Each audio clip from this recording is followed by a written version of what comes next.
In the heart of Africa, nestled along the banks of the river Momba, lay the village of Lomwona.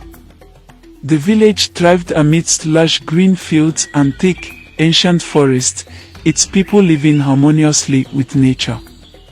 Life in Lomwona was governed by deep-rooted traditions and beliefs passed down through generations. It was a place where the unexplained was often met with fear and superstition. One fateful night, under the light of a full moon, a child was born in Lomwona. The midwife's shriek pierced the quiet night as she laid eyes on the newborn.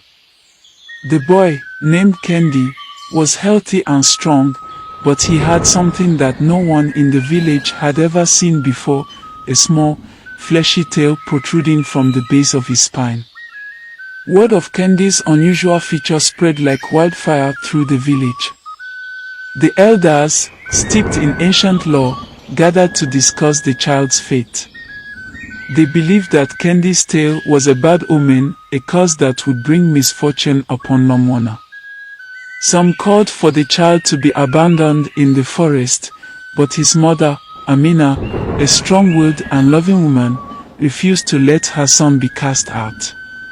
Amina pleaded with the village chief, a wise and compassionate man named Jumo, to allow her to raise Kendi in the village. Chief Jumo, moved by Amina's devotion and sensing something special about the boy, decreed that Kendi could stay, but he would have to be kept hidden from the rest of the world.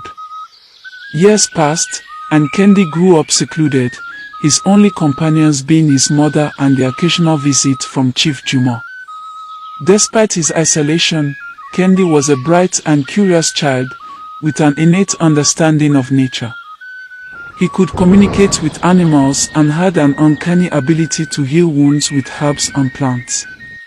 Amina and Chief Jumo began to see Kendi's tail not as a curse, but as a mark of something extraordinary. One year, a terrible drought struck Lomwona. The once fertile fields turned to dust, and the river that sustained the village dried up. The villagers were desperate, their crops failing, and their livestock perishing. They prayed and performed rituals, but nothing seemed to appease the spirits they believed had cursed their land. In their despair, the villagers turned their suspicion towards Kendi.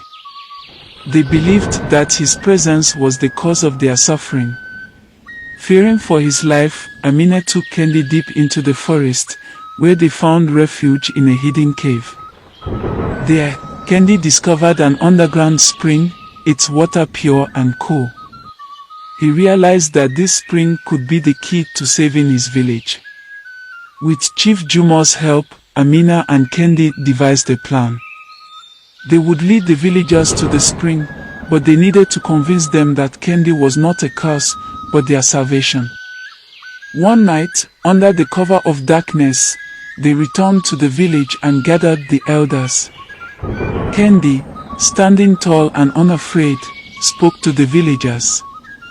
He told them of the spring and how it could restore their land. Skeptical but desperate, the villagers agreed to follow him.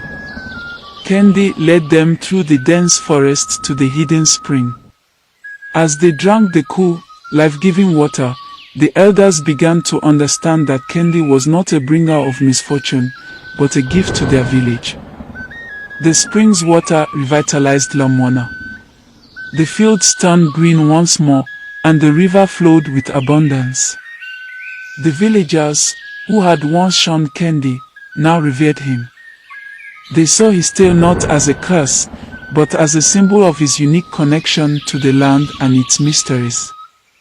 Kendi grew into a wise and respected leader, his knowledge of nature and healing bringing prosperity to Lomwona.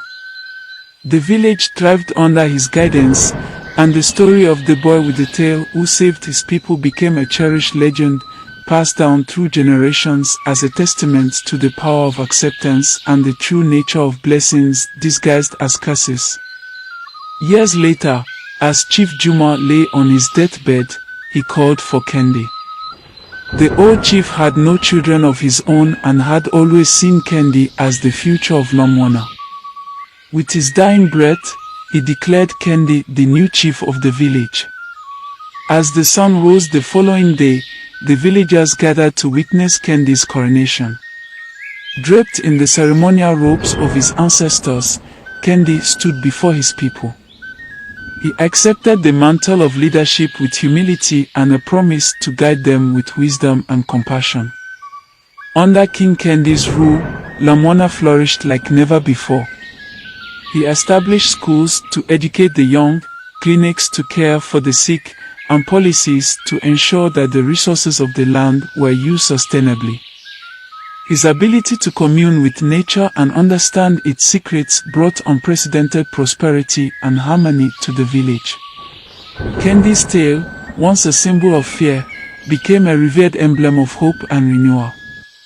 The villagers crafted stories and songs about their king, who was born with a tail and brought salvation to Lomwana. These tales were told around fires, passed down through generations, ensuring that the legacy of King Kendi lived on forever. And so, the boy who was once hidden away grew into a king whose reign was celebrated by all. Kendi's story became a beacon of hope, teaching that what is different is not to be feared but embraced, for it may hold the key to a brighter future.